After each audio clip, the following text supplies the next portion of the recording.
Well, hey, to all you cool cats and kittens, this is obviously your host, Mr. Hi. And don't worry, I am not trying to interrupt your show. This is just a teaser, a trailer, to talk about my show, The Anytime Show. Have you seen it yet? I hope so. If not, what are you waiting for? Go on.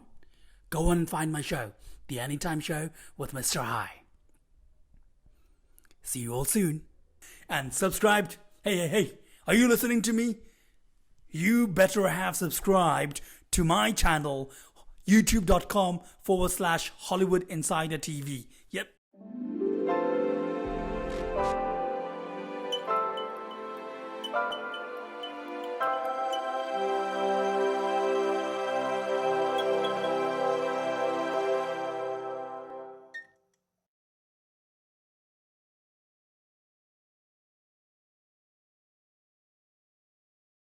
Today's episode is titled Intimacy on Short Supply, Violence for Free, on Yorgos Lanthimos' early features.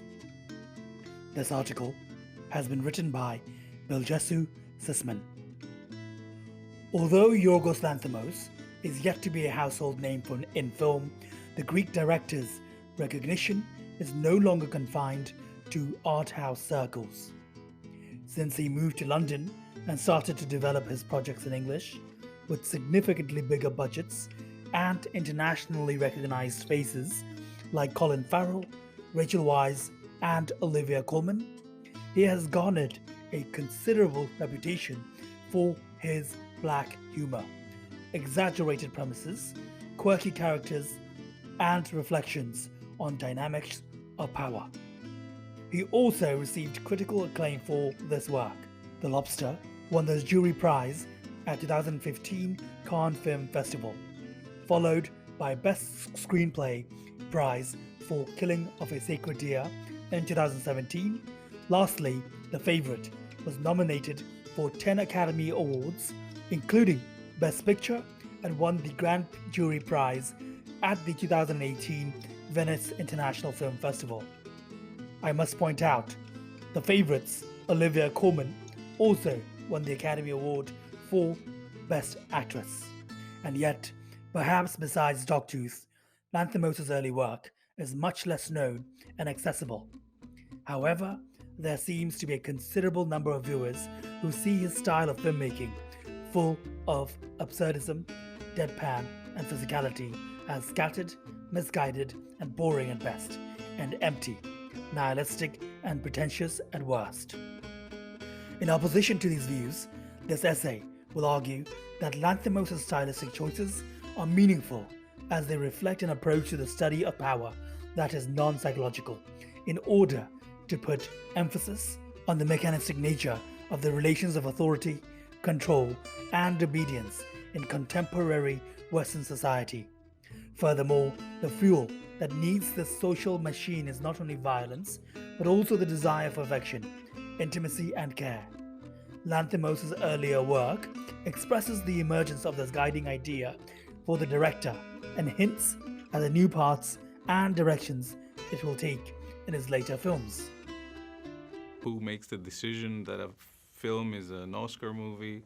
I never think about these things. Patient of Violence, Kinetta.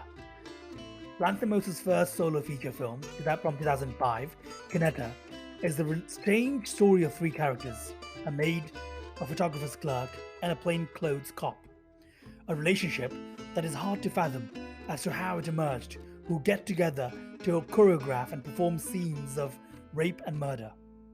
At the start, it's hard to understand what is going on, as all we see is contorted movements, performing, mimicking, role-playing a scene of violence. Later, we understand that these are reenactments, not spontaneous processes following cues from a script.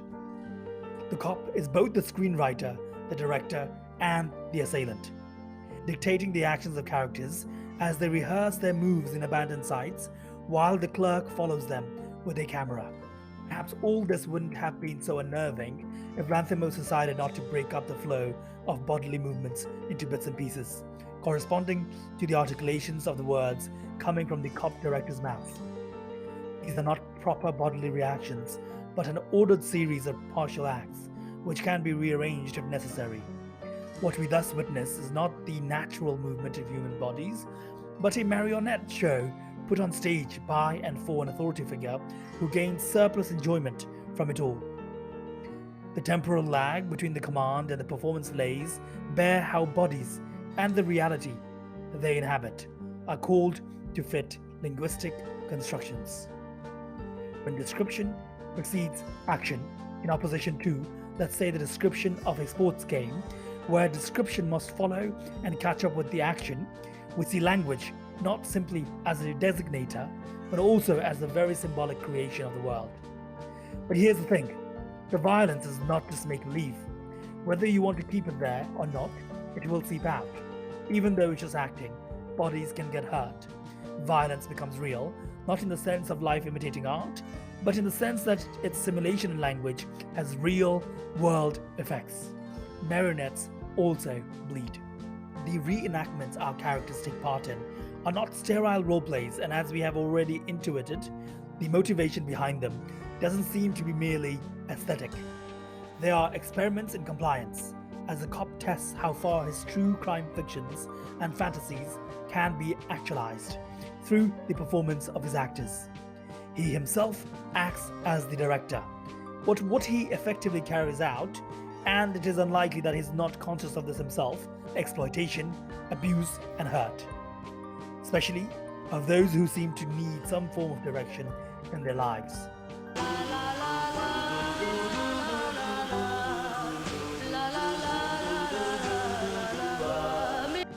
Action behind compliance. On the most general level, the film is about people doing what they are told to do, which in later films will also correspond to what they are supposed to do, about how people can be subjected to any kind of command as long as they are provided with the impression of authority and some kind of logic and purpose. But this is not simply a matter of blind obedience. The question remains, why does anyone take part in any of this? On the one hand, Lanthimos suggests, when all that one knows are scenarios of control and constraint, it is improbable to refuse and imagine a different one. One cannot break free of these conditions unless another source of knowledge becomes possible. Shortly, one obeys because obedience is the only guarantee for belonging. On the other hand, since this need for belonging is tied to the very conditions that violate, one cannot reject these conditions without simultaneously rejecting the promise of that something more, call it love, desire for affection, or intimacy.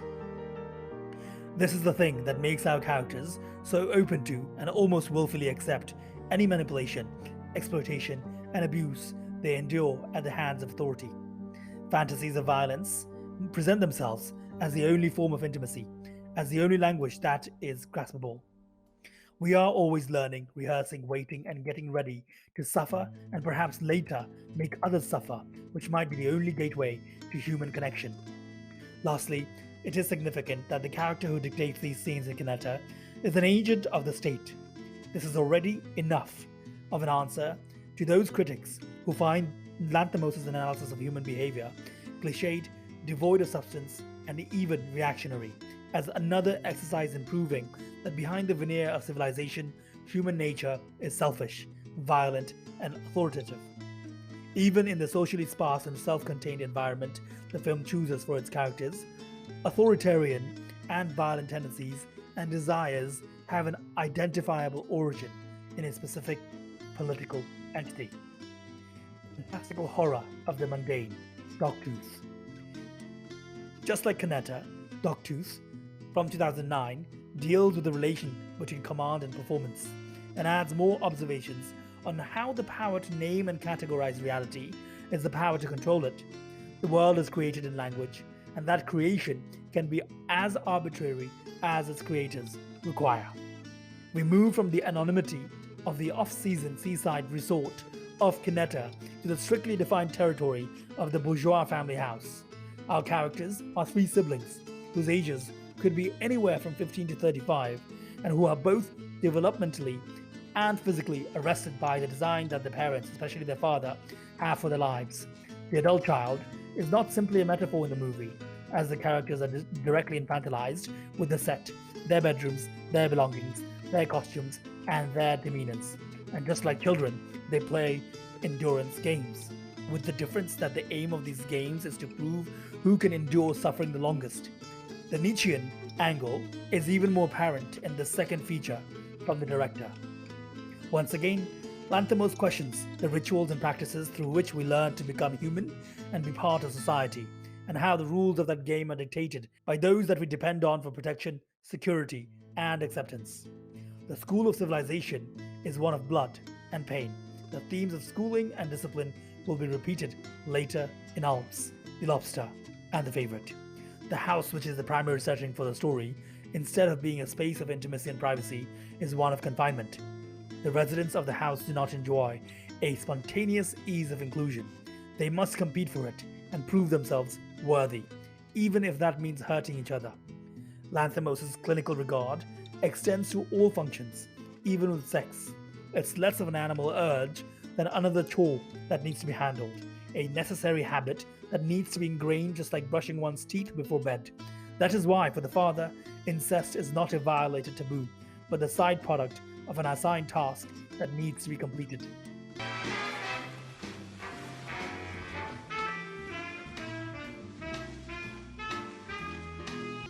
Freud versus Pavlov.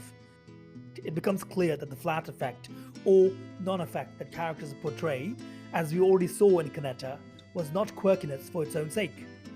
Lanthimos' background in filming dance videos and directing theatre ensemble enables him to work with the physicality of actors. He is not particularly interested in the personality of his characters, and that is why the performance he seeks to bring out relies less on facial expressions and more on ways that bodies use, inhabit, and move in space. This is the guiding reason for the calculated stiffness of his actors' performances. Alternatively, we could say that Lanthimos' project intentionally denies all interiority and depth to his characters in order to extend its examination of surfaces, not symptoms but behavior, not personality but externally visible characteristics that shape actions and choices, which will be more singly and explicitly dealt with in The Lobster. Whereas the classical Freudian approach would be to look at the external, the symptom, the acting out, etc., as what needs to be deciphered to reveal the internally, usually in the form of neurosis, as an unhealthy psychological development that produces hard-to-fathom behaviors that psychoanalysis identifies and cures. Lanthimos takes behavior, its acquiescence or rejection, as the basic unit for understanding not only automated reactions and voluntary servitude, but also the birth and development of agency. In that sense, he is more Pavlovian than any of his contemporaries. As the dog trainer says, every dog waits for us to show it how to behave, and this training determines whether we have an animal or a friend, while at the same time challenging the deterministic conclusions of behaviorism. The title of the film gains more significance in this light. Pay attention, and you will see that Lanthimos' characters never express how they feel. They have empty conversations about anything and everything. They quote movies, they respond to and give orders, they make observations, but there is never any talk of emotions. Why does Lanthimos refuse to give any psychological insight into the drama? Why doesn't he let his actors have character and only allows for characteristics? Is it because, as he is charged, he is only interested in conceptualizations, observations, or thought experiments, with no interest in understanding or explaining human behavior? I argue that it is exactly the opposite. Lanthimos' filmography is a retelling of the story of Pinocchio, of carved wooden puppets who dream and try to become the real human beings and have to endure the consequences of this perilous desire. So it's not that there is nothing but cold, inhumane structures, it's just that we have no access to subjective inferiority. It's just that we have no access to subjective interiority. We all become human through imitation. We come into the world as a bundle of forces with no motor control, and we slowly gain coordination while simultaneously observing and mimicking others around us, who seem to know what they are doing and thus have the authority to tell us what to do. All interiority, all personality, one might even say, is the product of a very mechanical process of learning through copying. In Lanthimos' worlds, the protagonists are all children, at most adolescents, but never adults. Adults, the fully realized humans in Dogtooth, the Lobster, or the Favorite, are agents of control and violence. Lanthimos is not interested in giving us backstories of these characters either, but it is very possible to imagine that they too were subject to similar ordeals in their personal past as the ones our protagonists are going through in the present. I believe Lanthimos' choice of anti-psychological character development lies in the interest to show how we are bound to inadvertently take on what our environment gives us, regardless of what kind of person we become. This enables us as viewers to reflect not on an unchanging static human nature, but on the social, political, and economic undercurrents of the civilizing process. One might think that Lanthimos is misdirected to not emphasize this visually, but the cues are there for those who are ready to see it.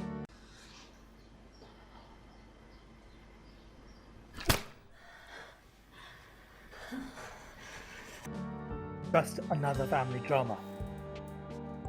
Since the authority figure in this film, the father, is much more unambiguous than the one in Kinetta, Dogtooth is usually viewed as a generic criticism of familial and patriarchal control.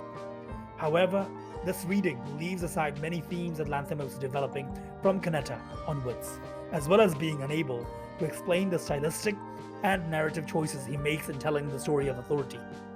Those who are content to leave their analysis at the general level consign Lanthimos to an observational cinema that has little to say beyond what has already been said about these social institutions many times before. The charge is that Lanthimos is successful in building hypothetical, abstract, exaggerated layouts for his characters in order to see where things unfold, but he ultimately fails to make a proposition about what he observes. However, there is a subtle proposition that may seem to disregard. The father is not just any father, whose function could be replicated in any and all social circumstances. The father is a factory boss, the most archetypal figure of capitalistic domination. His relationship of exploitation and abuse and violence is not limited to the members of his family, but extends to his employees, as represented in the figure of the security guard. Therefore, it would be wrong to perceive Lanthimos as regurgitating a regressive perspective on an abstract and bad human nature, and the family as its primordial playground. He is much more interested in how relations of domination in contemporary society themselves take the shape of abstraction. Dogtooth is a story of socialization in microscale, studied in a lab environment. Lanthimos analyzes the interactions between his characters as if he was observing an ant farm. Nevertheless, articulated in the tension between submission to natural laws, waiting for the dogtooth to fall out, and forging one's own nature from scratch, the question of what it means to become human remains.